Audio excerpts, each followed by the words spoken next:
The Housing Assistance Council is a national nonprofit that supports affordable housing efforts throughout rural America. Since 1971, HAC has provided below market financing for affordable housing and community development, technical assistance and training services, research and information products, and policy formulation to enable solutions for rural communities. Thank you for joining us for today's webinar, Strategies for Achieving Energy Efficient Affordable Housing. Energy efficiency is a key aspect in achieving affordable housing. However, building homes that are both energy efficient and affordable can be challenging. This webinar will explain the importance of energy efficiency in affordable housing and strategies for achieving it cost effectively. Today's webinar is sponsored by USDA Rural Development. Please join me in welcoming today's speaker, Ryan Mears. Ryan has 15 years of experience in energy and water efficiency, energy policy, and building energy codes, and has worked at the federal, state, and local level. As the program director for ResNet, Ryan currently leads numerous programs, including implementation of ResNet's HERS H2O Whole House Water Efficiency Rating, as well as initiatives to get energy and water efficiency valued in the real estate transaction process. Ryan got started in the energy efficiency industry as an Earthcraft house technical advisor, working with builders in the Atlanta metro area to make their homes more energy efficient. Ryan holds a bachelor's degree in architecture from Savannah College of Art and Design and lives in upstate New York with his wife and their 3 children. Hey everyone, welcome to today's webinar. As a reminder, if you have any questions, please use the comments tab to enter them as we go, and I hope to answer as many questions as possible when we get to the end of the webinar today. So let's go ahead and get started. I have a lot of content to cover, so I will be moving fairly quickly through it, but definitely encourage questions. So please take a minute as we're going to enter those in as we go. So on today's agenda, for those of you that are not familiar with ResNet, I'll give a very quick overview. And same with the HERS index. If you're not familiar with what the HERS index score is, I will provide a brief overview of that as well. Then talk a little bit about energy burdens and what that means for housing affordability, as well as the links between energy efficiency and health. Then we'll touch on financing of energy efficiency, both for new construction and also for retrofits.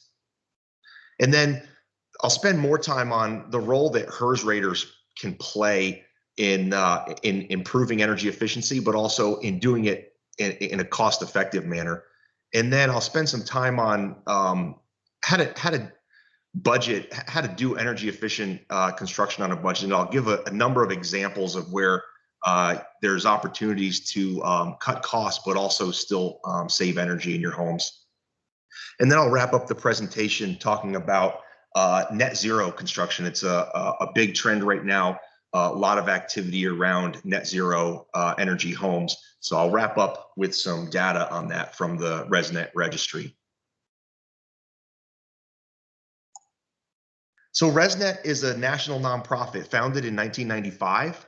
We develop both energy and water efficiency standards. We have a number of standards that address both of those issues. We also created the home energy rating system known as the HERS index back in 1995. And we also set the standards for certification of home energy raters and rating field inspectors, as well as the standards for quality assurance oversight on all HERS ratings. The HERS index. So if you're not familiar with it, it's essentially a single number that provides a method to easily compare the relative energy efficiency across homes. Generally, homes are going to score between a 0 and a 100. However, for older homes, it's very possible that they will score well above 100 on the index scale. A 100 represents construction practices typical of around the 2006 timeframe, and a 0 on the index scale would be a home that produces as much energy as it uses on an annual basis. Brian, can I interrupt real quick? Yep, go ahead. Did you advance the slides. I don't know if you took control because we're still on the first slide. Oh, well, you're not seeing what I'm seeing. There we go. Sorry to interrupt. That's all right. Rather you did that than go through the whole presentation without anyone seeing anything but the first slide. So this is where we just were. What is the HERS index? You know, a scale generally 0 to 100 allows for comparison of energy efficiency across homes. You're seeing my slides now? Yes, I am. Yes. Thank you. All right. Okay, great. So the HERS index is used in a number of different ways. There's currently over 3 million homes that have received a HERS rating since 1995. Last year, we came in just shy of 300,000 HERS ratings. And that represents anywhere between 1/5 and 1/4 of all new homes that are built in the US each year, and it varies by year. The HERS index is part of the Energy Star for Homes program. It can be done on both new homes and also existing homes. There are a number of utility incentive programs that are offered for achieving specific HERS index targets, and there are a number of rural electric co-ops that offer those types of incentives. So if you're not familiar with those incentives, you might want to check with your local utility providers to see if there's any incentives for doing HERS ratings on new construction or existing homes. There's also a number of national, regional, and local green building programs that incorporate the HERS index as one of the energy efficiency provisions within their green building programs. And then more recently, the HERS index has been getting used for energy code compliance as part of the energy rating index compliance path. Energy burden. So hopefully you have some familiarity with what the energy burden is, but I'll touch on it here and give some statistics on its impact. So the energy burden is the percent of household income that is spent on energy bills. For non-low income households, the average energy burden in the US is around 3%. For low income households, the average energy burden is anywhere between 9 and 15%, and in some cases can be as high as 30% for low income households. Here's another way to look at that. So this is a more recent statistics from 2019. This is looking at the average expenditures as a percent of net income for 80 million households that are earning less than $70,000 a year. And you can see the chart on the left, those average energy costs, 7.1% is the average for this particular households, these 80 million households. And then it comes in higher than property taxes and insurance. And what's interesting there is that property taxes and insurance are both accounted for as part of the mortgage underwriting process, and energy costs are not, even though they come in at a higher percentage of income.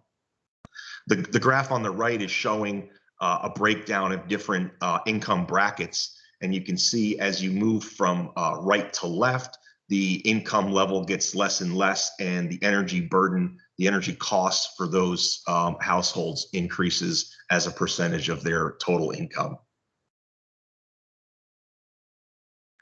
Manufactured housing is often seen as it often is one of the most economical and affordable housing options, especially in rural America. And it is actually a very common option where I am in New York. But you know, although overall energy usage is lower, the occupants actually spend 70% more per square foot compared to a conventional single family home. And manufactured households are among the highest energy burdened households in the country. What this leads to is this vicious cycle where you have households that have high energy burdens, and those high energy burdens are often counteracted with keeping indoor temperatures lower in the winter, so you're underheating. And then these households that do that become more susceptible to indoor air quality issues with dampness and mold, which can lead to respiratory illnesses and asthma. obviously the young children and elderly are more susceptible to the negative impacts of these homes. Among the elderly, colder homes especially can lead to a higher risk of stroke and circulatory and respiratory issues.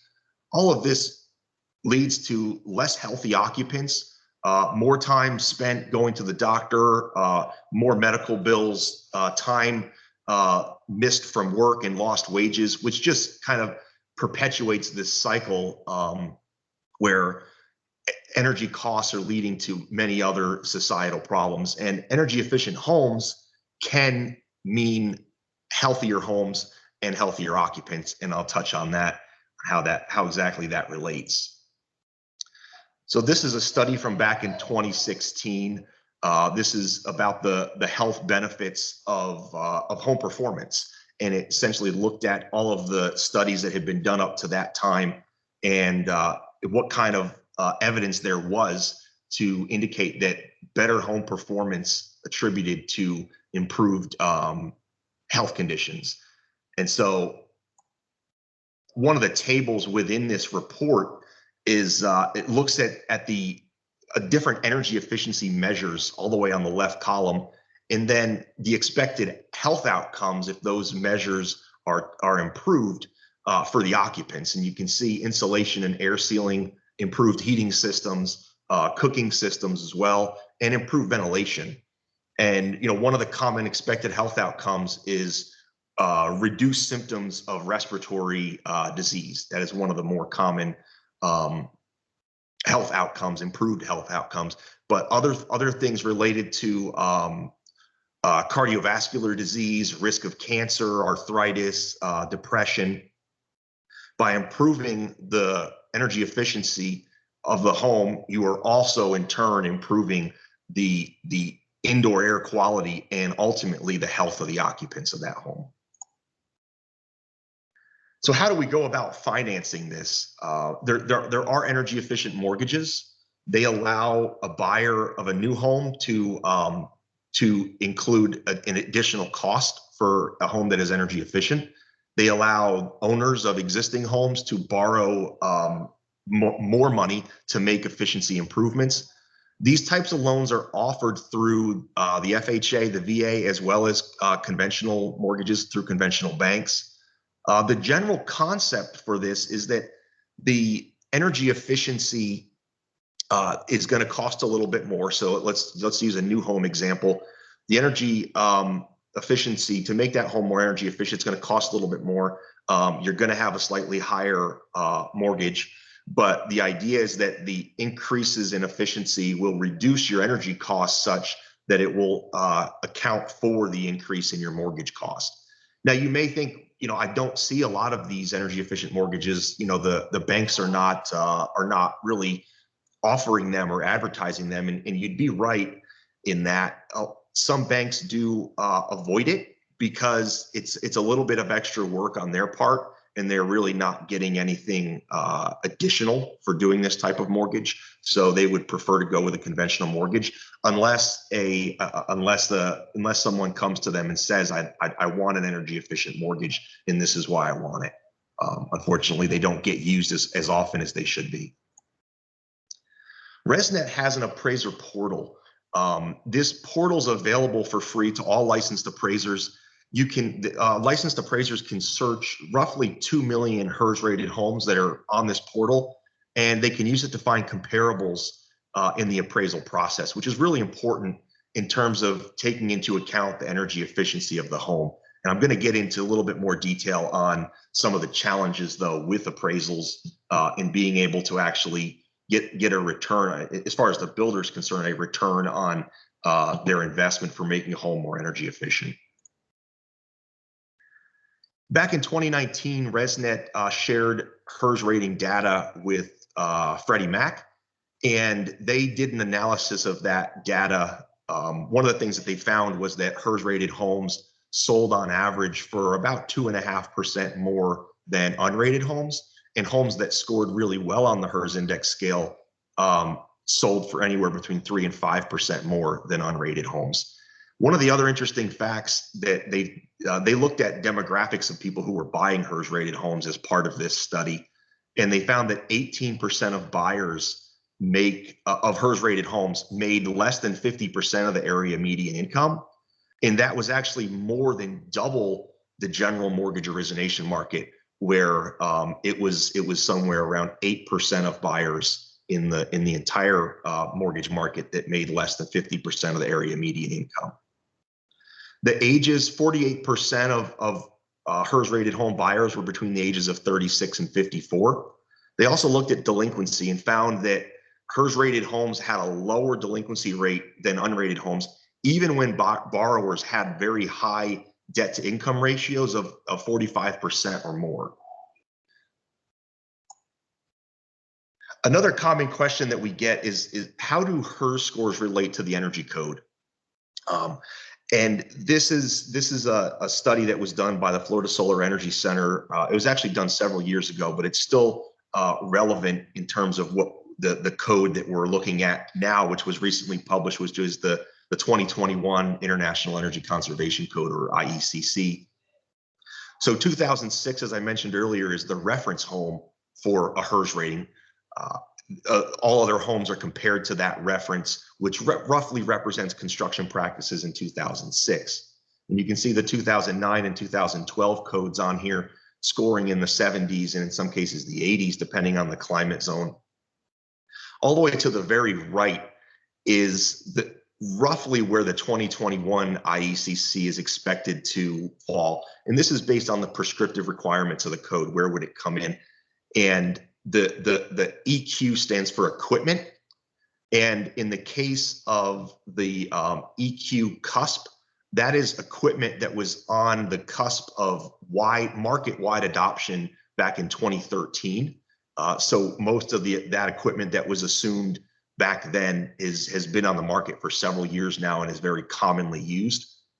The EQ cusp plus 10, the farthest column on the right, that represents homes that have been built to the 2012 code that then used that equipment that was on the cusp of widespread market adoption, and then used equipment that was 10% more efficient than that to get to basically the low to mid 50s in terms of HERS index score, depending on your climate zone. Now, there's a lot of more unique challenges to doing energy efficiency in rural areas, and I'm going to touch on some of those and why they are struggles in rural areas that others may not see. Less energy code enforcement is one of those. So the energy code really establishes your baseline energy efficiency for a particular state or even a county or municipality. And when the energy code is not being enforced, often builders will feel free to cut corners on energy efficiency, whether it's less efficient windows, less efficient building envelope, insulation and air sealing levels. And that overall kind of lowers the threshold for the expected energy efficiency for an area. Less builder competition is another one. When there's fewer builders competing, oftentimes one builder may undercut others and cut corners, especially related to energy efficiency, because there's not an inspection that's being done, and that hurts other builders. They feel like in order to compete price wise, they may need to lower some of their energy efficiency levels. Not getting higher appraised value for energy efficient features. This is both a rural problem and an urban problem. And it really depends on the area.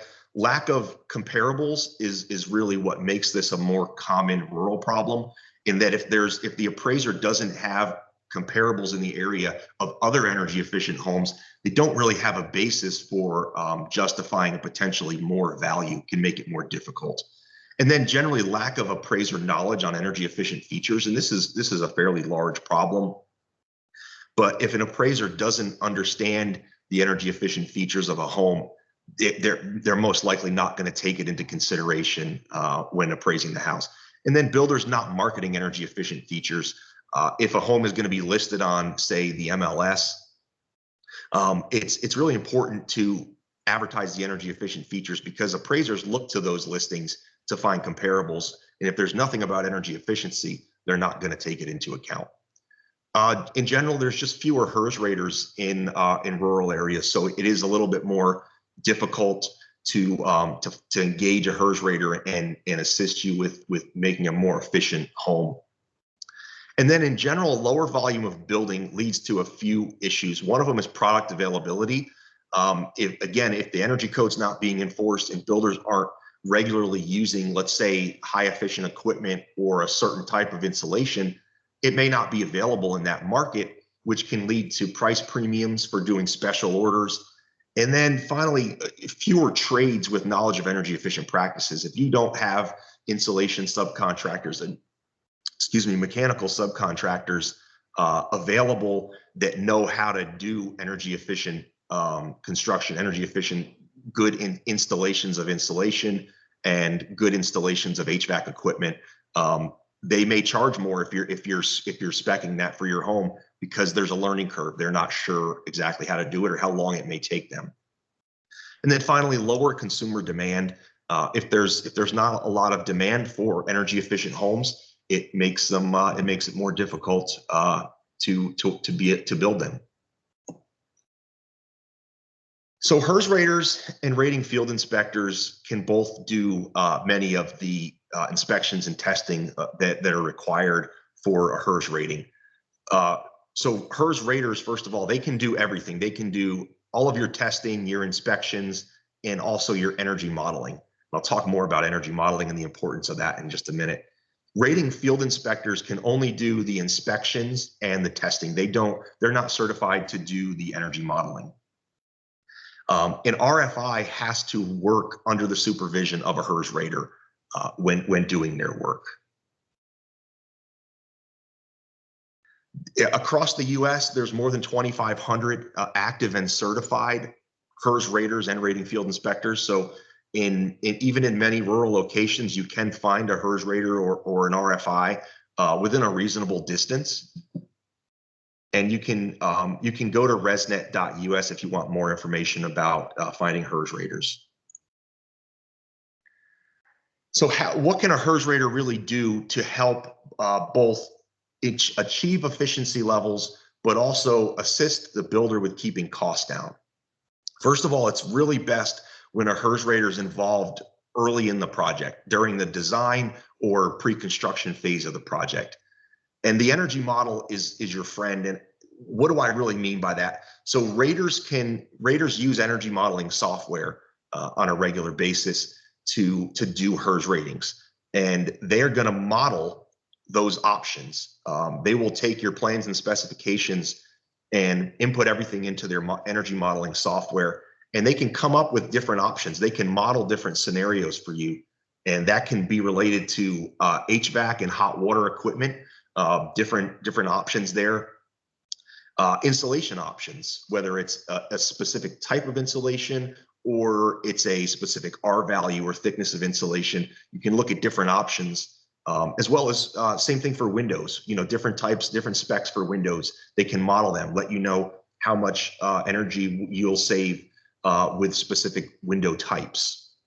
And then finally, lighting and appliances do play into the HERS rating, as well as the locations for your ductwork. So if you can bring your ductwork inside the building envelope, you can save significantly more energy than, say, putting it in the attic. So the HERS rater is really integral in helping in all these situations and understanding your options for building energy efficiency. Next couple slides, I'm just going to do a comparison of homes to give you an idea of some of the specifications that are different in achieving different scores. And these are the homes that I'm showing you are Habitat for Humanity homes. In this first example, they're in a warm climate. In this case, both homes are in Florida. You can see that they're 12 to 1,400 square feet. In terms of energy cost, the house number 1 is expected to save about $20 a month compared to house 2. The HERS score for house 1 is a 42, and for house 2 is a 58. So what really stands out here in terms of what I think is driving the HERS score for house 1 down to a 42. First of all, the wall R value is a 21 for house 1 and only an R10 for house 2. The ceiling R value is a 55 in house 1 and only a 32 in house 2. And then when you go down to the bottom of this screen, you can see that house 1 installed all Energy Star appliances and house 2 only installed an Energy Star refrigerator. And then the envelope tightness is a bit better on house 1 at 3.1 air changes versus 4.3 air changes for house 2. And then one of the really important aspects is that house 1 chose to put 100% of their ductwork inside the conditioned space, and house 2 put 0%, meaning the entire air handler and all the ductwork were most likely in the attic. Let's take a look at a cold climate example. Again, these are Habitat for Humanity homes. In this case, house 1 is in Michigan and house 2 is in Pennsylvania. House 1 scored a 44 on the HERS index, and house 2 scored a 61. Again, the lower the number, the better the HERS index, the lower the energy cost. And in this case, house 1 is expected to save about $34 a month in energy costs. And here's a few things that kind of stand out. Wall R value in house 1 is a 34 versus a 26. Ceiling R value was actually pretty similar, a 53 versus a 48. Window SHGC for house 1 came in at a 0.28 compared to a 0.4. Window U values were just about the same. As you can see, the heating equipment and cooling equipment were roughly on par in terms of efficiency. The big thing here is the water heater. You can see that house number 1 used a heat pump water heater with a 3.5 energy factor. House 2 chose a gas tankless water heater with a 0.92 energy factor, basically meaning that the water heater in house 1 is about 4 times more efficient than compared to the one in house 2. And then down at the bottom, envelope tightness 1.4 versus more than double that for house 2 at 2.9. House 1 went with a ductless system, and house 2 did put 100% of their ductwork in conditioned space. All right, so the next few slides here are going to look at options. What kind of options are there when considering energy efficiency? And these are some of the more common examples. So the house that's being used as this example is roughly a 2,000 square foot ranch home over a basement. So I'm going to walk through some of these examples and give you an idea of the cost increases that may come or how you can save money. So for framing, a 2x4 at 16 inches on center or a 2x6 wall at 24 inches on center, that's going to cost you roughly the same amount in lumber. However, the 2x6 wall is going to give you better performance. Obviously, it's thicker. You can put an R19 insulation versus an R16 insulation. You also have your stud spaced at 24 inches on center, which means there's less lumber and less thermal bridging at all of the stud locations. Another option would be to do a 2x4 at 24 inches on center, but a staggered double wall. So a staggered stud double wall. It basically means there is no thermal bridging through that wall. And that allows you up to an R26 above grade wall insulation, but it does come with about a 10% increase in cost. And for this particular example, that would be about $5,000 to $6,000 in additional material. So wall insulation, let's assume that based on the last slide, we went with an R19 or with a 2x6 wall as opposed to a 2x4 wall. And if we wanted to put R19 insulation in there, we'll say that's the baseline. R21 fiberglass bats would increase our costs 50 to 60%. If we decided to go with, say, a sprayed in cellulose, that's going to almost double the cost over the R19 fiberglass, 90 to 100% increase. And what about if you wanted to do a spray foam, say an R19 open cell spray foam insulation? That's going to increase your cost about 150 to 175%. And again, this is obviously very dependent on markets. This particular market where this was done is in the Midwest. But the R19 spray foam does come with some air sealing benefits. So the next slide is going to cover air sealing, so you can kind of draw some comparisons of using this spray foam versus the cost of, maybe some traditional air sealing methods and what those differences are. The rough cost of going from the R19 fiberglass bats as your baseline to spray foam is going to be about $2,000 to $2,500 increase for this 2,000 square foot ranch home. But what about air sealing? So air sealing is very important, not only for not only for energy efficiency, but also for indoor air quality. So we're going to use 5 air changes per hour as the baseline. And let's say you wanted to get down to 3 air changes, and there are depending on what code is adopted in your jurisdictions, that may be a requirement already. That's gonna add about 100%, 120% to that cost. If you wanted to get down to 1 air change per hour, it's going to be about a 250% increase over the 5 ACH. And as a point of reference, Passive House requires a 0.6 air changes to be part of their program. So the rough cost difference from the baseline of 5 ACH down to the 1 ACH is about $1,000 to $1,500. So you can see that even that spray foam was going to cost about $2,000 to $2,500 more. You could get additional air sealing benefits based on this example, but it's only going to cost you about half of what the spray foam was, and you can use this in conjunction with the fiberglass insulation. Again, there's energy savings, but there's also air quality benefits because you don't have uncontrolled air coming and going through your building envelope. Let's look at HVAC and water heating. So let's start with a mini split heat pump as our baseline. And if let's say instead of a mini split, you wanted to go to a ducted heat pump instead, that's going to add about 90% to your cost. And the rough difference there is going to be $9,000 to $10,000. Now, there are certain situations where you're not going to want to use a mini split because, mini splits, the non-ducted mini splits, at least, don't have quite as good airflow as a ducted system. Depending on the layout and design of the home, a non-ducted mini split may not make sense. And the ducted option does also allow for easier introduction of outdoor air for ventilation.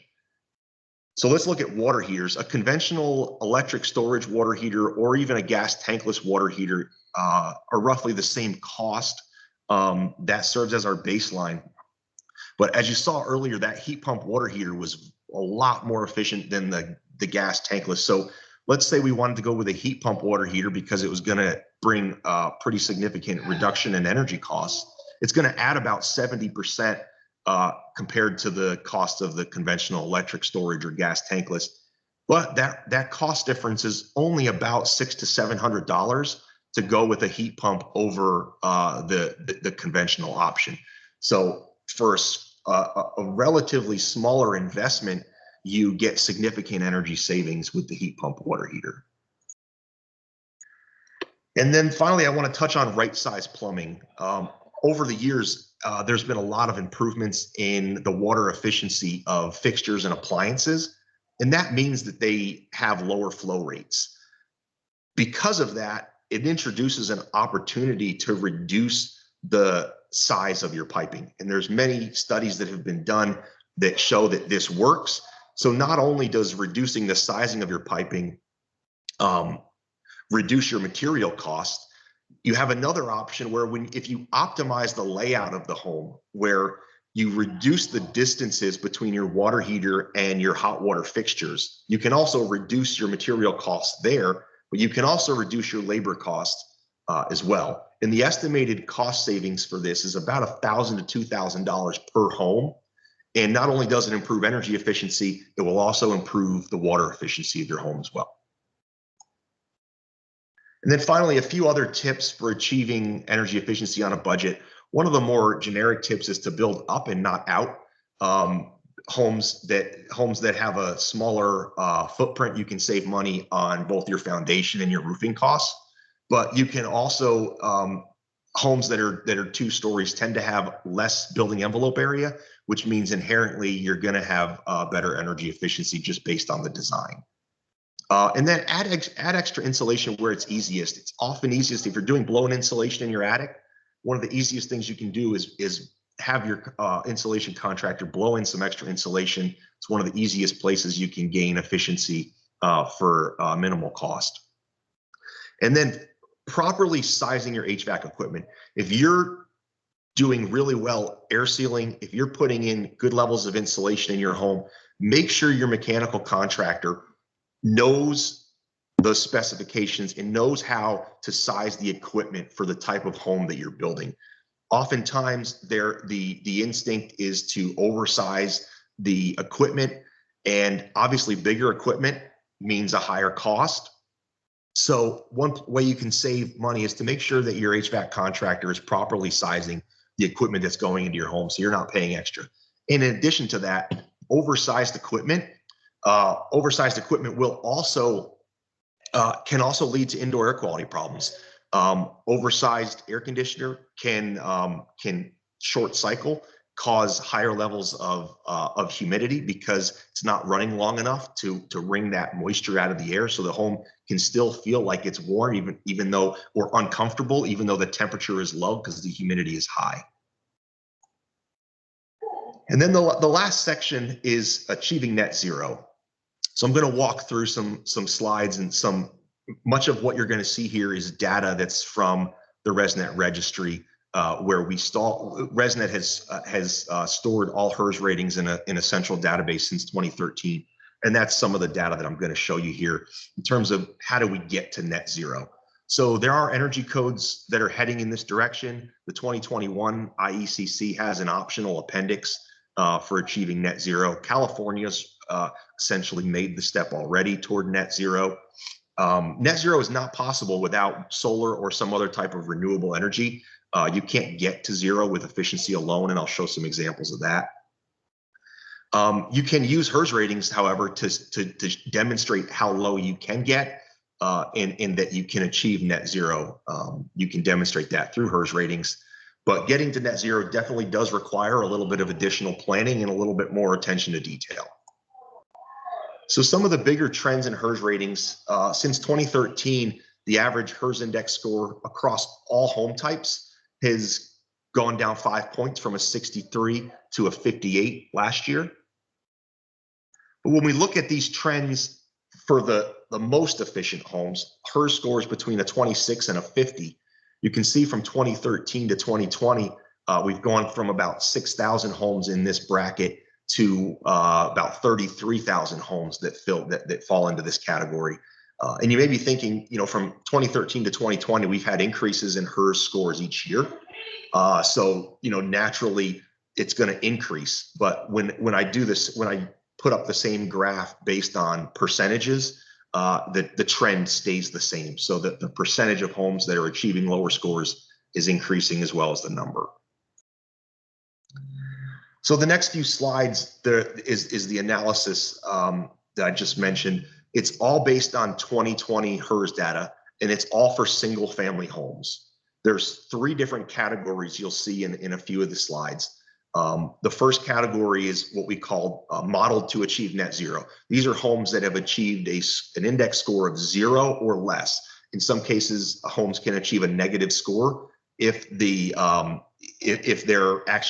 have more solar on the roof. They're producing more energy than they're using on an annual basis. The next category is homes that score between a 30 and a 45, and these are homes that we consider to be net zero ready. But that 30 to 45 score is without any impact from solar. And then the national average last year, which was a 58, the largest number of homes in this category, homes that scored a 58 or higher HERS index. So here's a chart looking at insulation R values across these 3 different categories of HERS scores. What you would generally expect to see is the blue bar, which is the net zero or lower homes having the highest levels, and for most categories that does play out. And then you would expect the gray bar, which is the homes that scored 58 or higher, to have lower levels of insulation. And in most cases, that's what happens.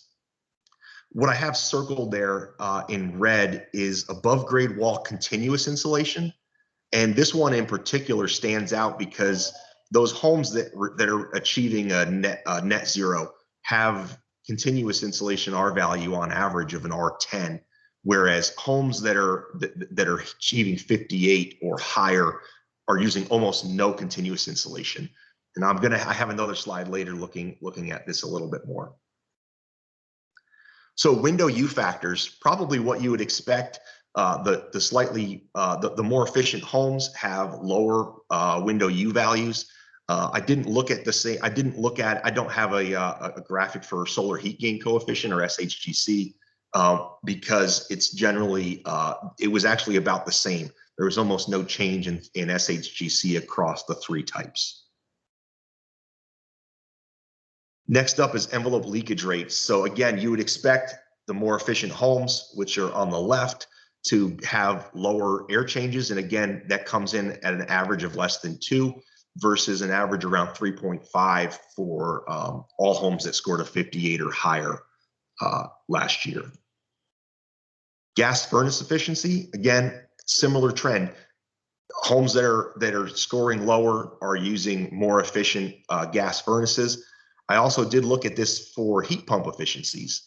And for heat pump efficiencies, actually the trend wasn't quite the same. It was much more consistent across the three categories, meaning that the heat pumps that are being used on the market right now, or for HERS rated homes at least, are fairly consistent and even in terms of efficiency levels. Air conditioner efficiencies, again, average SEER of over 17, close to 18 for your net zero homes, 15 for your 30 to 45, and then down to 14 for your 58 and higher homes. Energy factors. So as I mentioned, heat pump water heaters earlier, this is really driving energy efficiency higher. And you can see for those net zero homes, the average energy factor came in at a 2.6 versus less than 1 for homes that are in the 58 plus categories. And yes, heat pump water heaters play a significant role in achieving those levels. Essentially, until heat pump water heaters came on the market, there was nothing that was going to be much higher than a 0.9 energy factor. So this slide looks at some key differences on specific components. And the reason that I show this is that these four items here really stand out when you're comparing the differences between homes that achieve net zero and homes that don't. So continuous insulation, as I mentioned earlier, 32% of all the homes that achieve net zero were using continuous insulation. And for all single family HERS ratings last year, it was less than half that number. And then has a heat pump, meaning a heat pump at all. Almost a third of the net zero homes were using a heat pump, indicating that they're going toward all electric. And I have a couple slides on that as well coming up. And then a heat pump water heater, as you can see, almost 2/3 of the homes that are achieving net zero are using a heat pump water heater. The rest of the market is only at about 3%. And then balanced ventilation, another real important factor when it comes to achieving net zero. Half of homes are using balanced ventilation that are achieving net zero versus less than 3% when it comes to all other single family HERS ratings last year. So fuel type, single family homes by fuel type, 80% of all HERS rated homes last year used natural gas and only 14% used all electric. And that was for all ratings in 2020. But what if we narrow it down by homes that achieve net zero? So in 2020, 67% of homes that achieved net zero were all electric homes, and only 21% used natural gas, and roughly 10% were on propane. So you can see that as this trend toward net zero happens, homes are increasingly going all electric as part of that strategy. And both heat pumps and heat pump water heaters are very important in that strategy. We often get this question as well. How low can you go? So how low can you get in terms of HERS index scores without solar? in 2020, the lowest HERS score without solar was a 27, and it was actually a retrofit project in Vermont. The lowest HERS score for new construction actually came in at a 28, and that was a custom home in New Hampshire. Now, those are both in cold climates. It's a little bit easier to achieve those lower numbers in cold climates than it is in warmer climates. In warmer climates, on efficiency alone, the best you're going to see is likely mid 30s, but more likely upper 30s to low 40s in terms of maximizing efficiency before you start to use renewables to get your score down. So with that, here's a few closing remarks. I would encourage you to get your questions in now. I'm just about finished up. I will show my email in the next slide. So if you have follow-up questions that didn't get answered or that you'd like to follow up with me, please feel free to shoot me an email. So obviously low-income households face higher energy burdens compared to non-low-income households. Energy efficiency can not only help with the energy burden, but it can also improve the health of the occupants of those homes. Rural areas face some unique challenges when it comes to achieving cost-effective, energy-efficient homes. I think that I showed you a number of those issues that come up in terms of challenges in rural areas. HERS raters can assist with determining cost-effective options. Obviously, some of those examples I showed you are just really just scratching the surface of the options that HERS raters have at their fingertips and being able to help to guide a project to one that is both energy efficient and affordable. And then finally, net zero is achievable, but it has to be something that's thought of early in the design phase in order to maximize all of those different components that play a role in getting down to net zero construction. And here's my email address. Thank you for attending today. If you have any questions that don't get answered here, please feel free to shoot me an email, and I'll be happy to help. Hi, everybody. This is Stephanie. I think a couple of people might have issues with the chat. So if you have questions and you can't get them in the chat, please, try and raise your hand. There's a little smiley face emoji with a hand up. So if you would like to raise your hand, we can call on you. Vicky's also going to read out the questions that do come in the chat. If you can't raise your hand, then you can just kind of, I think, interrupt when there's an appropriate moment.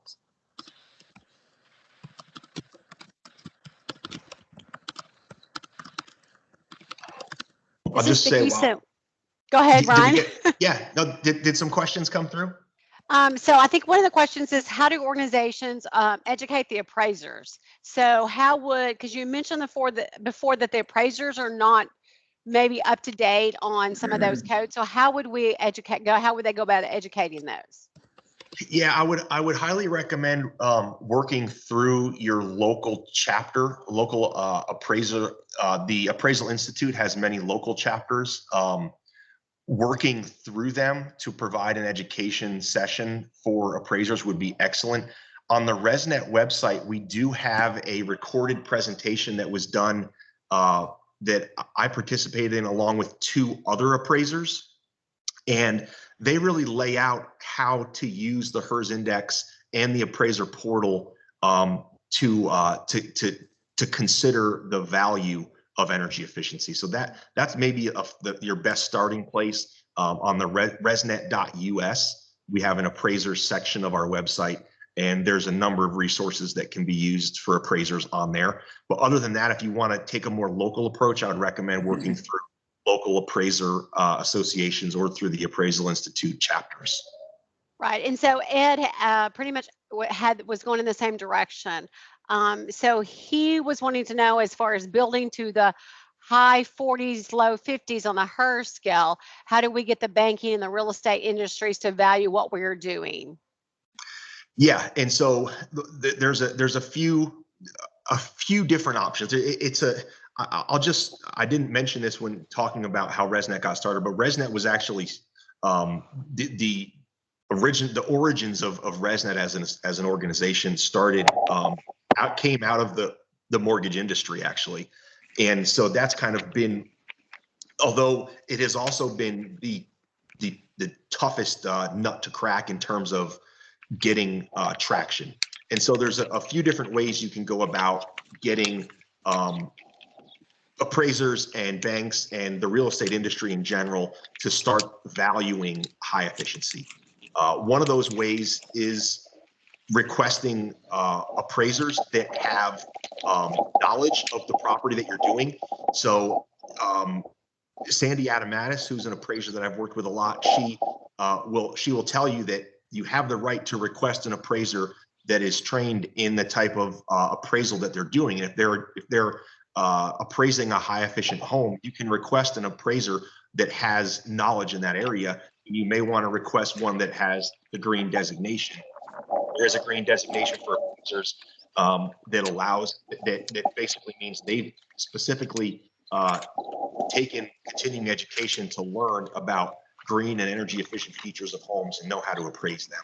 So that's one area you can work through. The other is if you're building homes for sale, not custom homes, but homes that you're building on spec and you're selling. You've got to, when you list the home, you have to include energy efficient features, include your HERS index score, include some of the other energy efficient features of the home, because your appraiser is, and as well as your realtors are going to see that. And when they start to see it, they will take, and their clients ask them about it, they will have to take the time to learn it. And so you've got to advertise that. Another thing that appraisers that are familiar with this will tell you is that if you're not advertising energy efficiency, it's very difficult to get that start to get it valued. That's a very important tip as well, Ryan. As I know, is to put out there front and center what you're doing. So maybe they can take that into account. Yeah, definitely. You want, especially if you're selling building homes on spec, you want to be able to advertise those homes and the energy efficient features of them so that they can get included within the appraisal. Yep. There are a number of other encouraging things that are happening behind the scenes right now that I think will also help this. I don't know what to do. Can't necessarily talk about all of them yet, but I think later this year there will be some encouraging news on this on the front of banking and mortgages as it relates to energy efficiency. That is good information. I do know that USDA is one of the lenders that does take into account the Energy Star, and then there is an increase on that. So hopefully the other lenders will get on board and allow, make some allowances for that, because this is definitely something that homeowners it does help them. Yep, sure does. And we've got Ryan's email address on the screen. So if you definitely want to email Ryan, he is available. And so is your team from HAC. So do we have any more questions? Yeah, hey, this is Jason from Caroline Habitat in Virginia. And we're really trying to do this Energy Star thing and everything, but I'm getting so much pushback. I got very experienced construction staff and everything, and they keep telling me that here in Virginia, because of our climate, you know, bringing that fresh air in causes just so many problems with the humidity. And even the HVAC guy, I mean, they're just trying to talk me out of it. They're saying you put the system in and you go with Energy Star sizing, and it doesn't pull out the humidity properly because, you know, we can be -5 or 105 with 98 humidity where I am. And so I'm just wondering, what would you say to those guys? And, you know, I'm trying to bring this in because it does allow us to get our clients through the USDA larger loans and stuff, and everything. But I mean, do you think there's validity to that, or, you know, what is your argument against that? Listen, the climate that you speak of, and in general, the kind of southeast and mid-Atlantic humidity offers up a really difficult situation, but humidity is also one of the most important things to address in the home. Yes, bringing in outdoor air directly to your air handler can introduce more humidity into the home, but I wouldn't. there are other ways to address that, and maybe that's dehumidification. There's energy recovery ventilators as well that can help to improve your efficiency when you're bringing that outdoor air in. So I wouldn't say there's no validity to what you said, but I think that there are definitely solutions, and I would continue to search for those in your area in terms of others that may be able to provide you with a solution to the problem that you're facing. Yeah, I think there's many Energy Star homes in that region that are achieving it and doing so without the issues that you mentioned. Thank you. Ryan, would you have another question that's for Marissa? Have you seen agencies that operate a weatherization program that are doing these measures developing a sliding scale for profit to assist with a nonprofit mission? She says, I see this as wanted by higher income households. I can't say I know any right offhand. I do know of a few options that are available to higher income households. I can't give it to you right offhand, but yeah, if Marissa shoots me an email, I can look that up for her. There are options that are weatherization type options for higher income households that are for-profit companies that do offer really good and easy financing options for their upgrades. Yep. Okay, Marissa, so if Ryan's email is ryan@resnet, resnet.us. Yep. Ryan, I think that's all of our questions at this time. Okay, great. We got lots of thumbs up, so a lot of people love the presentation and lots of claps here. All right, good. I think it was some great information for the organizations. Great, yeah. Please reach out if there's anything that we can help with at ResNet, and thanks for attending. Thank you. Bye, everyone. Have a good day. Bye.